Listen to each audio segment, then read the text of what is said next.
Hi, gay is not sin. And Jesus is asking the gay person to change and be straight.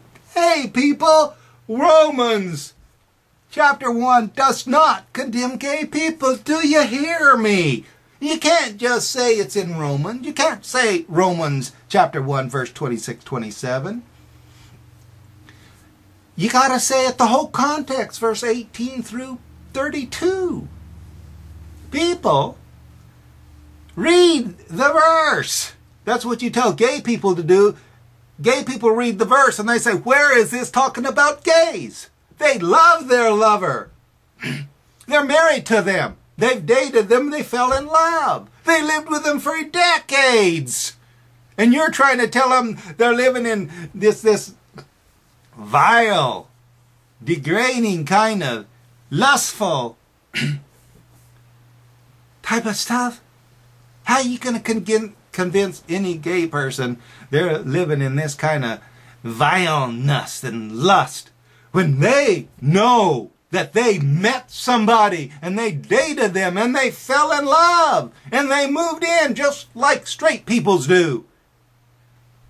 Straight person, what do? You go out there, you meet the opposite sex. Why? Because you're looking. You said, I'm going to go here, I'm going to go there, I'm going to go everywhere till I find what I'm looking for. You can find one because you want one, right? That's right, you want one. And so you find one, and you got rules and regulations, you know. If you had your way, often many of you would just say, let's go. But instead, you kind of like this dating kind of thing. It's kind of complicated. It can be expensive. You got kind of, who does?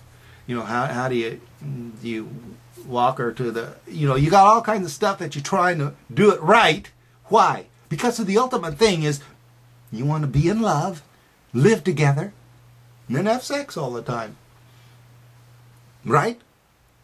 Now, you want to make it more loving, which it is. This is it, you know. But, you know, the fundamental principles is basically you want to meet somebody. You come of age of a certain time, and you decide, you know, you're feeling like this thing, you know, everybody's telling you you're too young or something or whatever. You're having all this kind of stuff that you're going through. But the ultimately is you're going to meet somebody.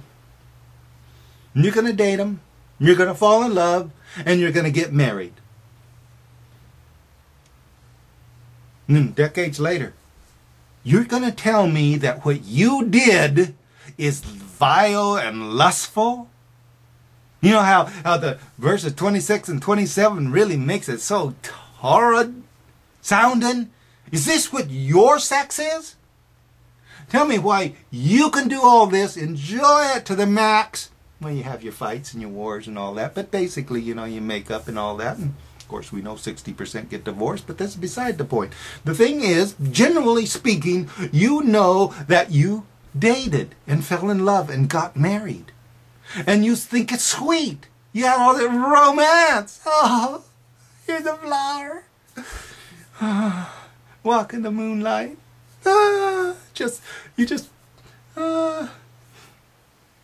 Sometimes your motives aren't quite so nice. You just want to get something. And maybe get lucky and you fall in love and you have it all the time. But I mean, I'm trying to stay in a decent area that, yes, basically what straights want to do is meet somebody, fall in love and get married, live happily ever after. If you can grasp hold of that and then compare what you are doing to a gay couple, then you got someplace so you can read the Bible and say, is this behavior that is described in Romans 1, verse 18 through 32? And you'll find out Romans 1, verse 18, 32 starts with straight adults turn from God to gods. So in verse 23, 24, or 24, 25, God changed them.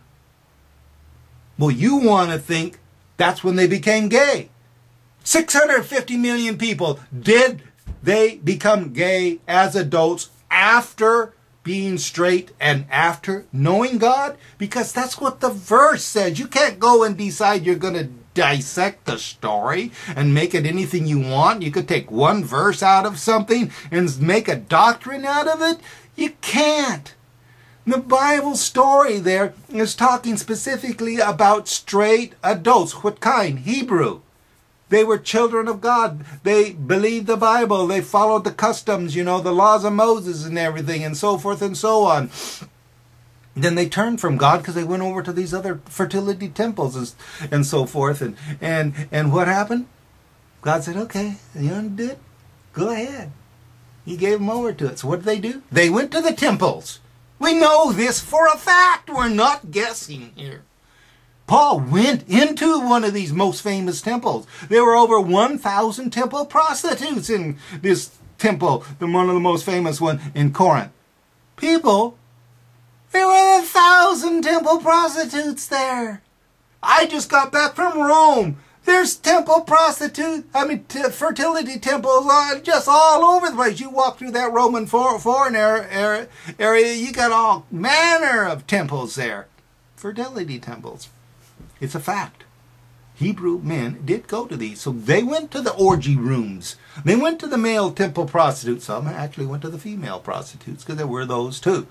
The males happened to be more sacred. So somehow or another, because you think of a male temple prostitute, you say, well, this is gay sex. So all gay is sin. And you forget, you got to compare. Because somehow or another, you know the difference between if a guy goes off to a hooker. Somehow you know the difference. Why don't you know the difference if a gay went off to, used to be, to find a gay prostitute, well, hey, you're getting kind of close to you going to find a hooker. But if a guy meets another guy and dates just like you did, and they fell in love, and then they moved in together just like you did, how are you saying this is what Romans 1 is saying? And then the last part of Romans is saying that God gave them over to reprobate mind. And they did all kinds of these evil things. 650 million people in the world that are gay. You can look and see their behaviors, and they're the opposite of verse 28 through 32. If you don't know Jesus right now, turn to him, say, Jesus, I believe you're the Son of God. Forgive me my sins. I believe God rose you on the third day. If you have a point of pain, touch that right now. In the name of Jesus, be healed.